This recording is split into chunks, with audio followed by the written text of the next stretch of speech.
ಪರಿಣಾಮ ಎಂದಿಗೆ ನನ್ನ ವೈರಿಯ ಸರ್ವನಾಶ.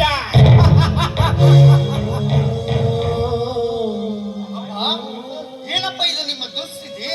ಅಂತಿಮ ಗಳಿಗೆಯ ದುಸ್ಥಿತಿ. ಅಪ್ಪಾಜಿ, ಹೌದಮ್ಮ. ಆ ಪ್ರಸಾದ್, ಇಂದು ನಾನು ಕುಡುಕನಾಗಲು ಕಾರಣವಾದ ಆ ಭೀಕರ ಸಂಗತಿಯನ್ನ ನಿನ್ನೆದುರು ಬಿಡಿಸಿ ಹೇಳಲೆ? ಹೇಳಪ್ಪ. ರೋಜಾ ಹೇಗೆ ಸೂಳೆಯ ಮಗಳು, ನೀನು ಕೂಡ ಒಬ್ಬ ಸೂಳೆಯ ಮಗ. ಅಂದ ಮಾತ್ರಕ್ಕೆ ನಿನ್ನಪ್ಪ ಸೂಳೆಯನ್ನೇ ಮದುವೆ ಆದನೆಂದು ನೀನು ಭಾವಿಸಬೇಡ. ಮಡಿವುಳ್ಳ ಅಡಿಗೆಯ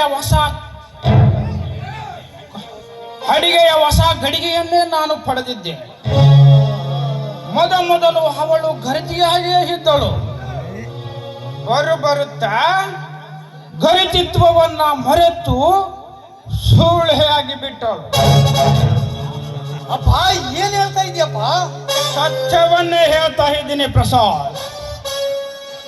ಹೆಣ್ಣು ವಿಲಾಸ ಜೀವನ ಪ್ರಿಯಳಲ್ಲವೇ? ಆಡಂಬರ ಬದುಕಿನ ಕನಸು ಕಾಣುತ್ತಾ ಅಲಿಯುವ ಆಶೆ ಬುರುಕಿಯಲ್ಲವೇ? ಅದಕ್ಕೆ ಉದಾಹರಣೆಯೇ ನಿನ್ನಮ್ಮ. ಈ ಮನೆಯಲ್ಲಿ ಅವಳಿಗೆ ವಿಲಾಸ ಜೀವನ ನಡೆಸಲು ಸಂಪತ್ತಿನ ಕೊರತೆ ಆಯಿತು, ಅಥವಾ ಅವಳ ಕಾಮದ ದಾಹವನ್ನು ನೀಗಿಸುವ ಶಕ್ತಿ ನನಗಿಲ್ಲದಾಯಿತು. ಕೊನೆಗೊಂದು ದಿನ ನಿನ್ನಮ್ಮ ಅತಿ ಸಲಿಗೆಯಿಂದ ಮನೆಗೆ ಬಂದು ಹೋಗುತ್ತಿದ್ದ ಮಿತ್ರದೋಯ್ ಜಯರಾಜನಿಗೆ ಮೈ ಮನಸ್ಸುಗಳನ್ನು ಒಪ್ಪಿಸಿ ಸೂಳೆಯಾಗಿ ಬಿಟ್ಟಳು ಪ್ರಸಾದ್, ಸೂಳೆಯಾಗಿ ಬಿಟ್ಟಳು. ಅಂದಿನಿಂದ ನಾನು ಮಾನಸಿಕ ಹಿಂಸೆಗೆ ಬಲಿಯಾದೆ. ನೆಮ್ಮದಿಯ ನಿದ್ರೆಗಾಗಿ ನಿರಂತರ ಕುಡುಕನಾದೆ.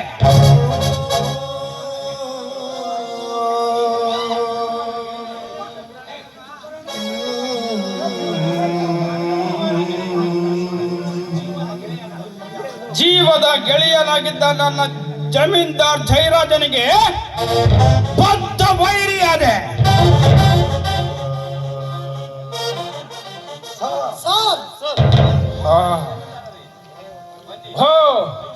ಬನ್ನಿ ಜಮೀನ್ದಾರ್ರೆ, ಬನ್ನಿ. ನನ್ನ ವೈರಿಯನ್ನ ಕೊಂದು ನನ್ನ ಮನಕ್ಕೆ ಶಾಂತಿ ನೀಡಿದ ನಿಮಗೆ ಅನಂತ ವಂದನೆಗಳು.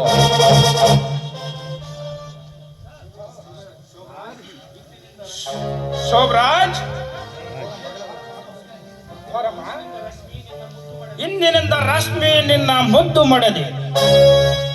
ಇವಳನ್ನ ಚೆನ್ನಾಗಿ ಜೋಪಾನ ಮಾಡಬೇಕು.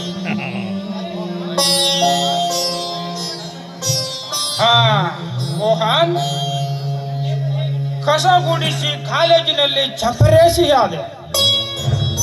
ಉಣಿಸಿ ತಿನಿಸಿ ಈ ಕುಡುಕನಿಗೆ ತಂದೆ ತಾಯಿಯಾದೆ. ನಿರ್ಗತಿಕ ರೋಜಳಿಗೆ ಸೋದರ ವಾತ್ಸಲ್ಯ ನೀಡಿ ಈ ಸುಬೇದಾರರ ಮನೆಗೆ ಸಜ್ಜನಿಕೆಯ ಬೀಗನಾದೆ.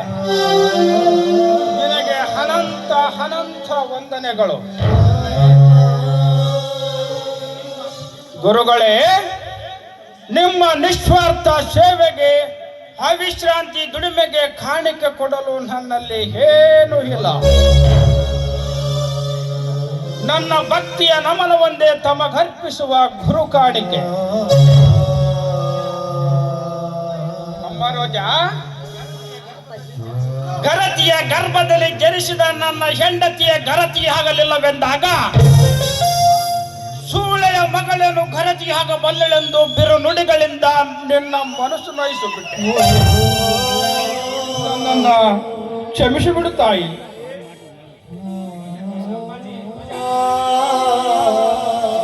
ಅಪ್ಪಾಜಿ. ಹೌದಮ್ಮ, ದಯವಿಟ್ಟು ನನ್ನ ಮೊಮ್ಮಗನ ಮುಖ ತೋರಿಸ್ತೀಯಾ ತಾಯಿ?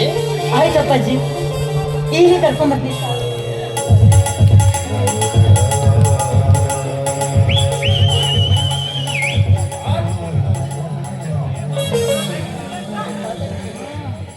You are very great.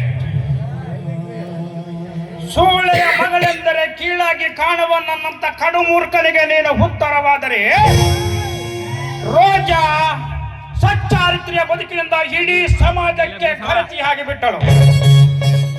ನಿಮ್ಮ ಜನ್ಮ ಸಾರ್ಥಕವಾಯಿತು.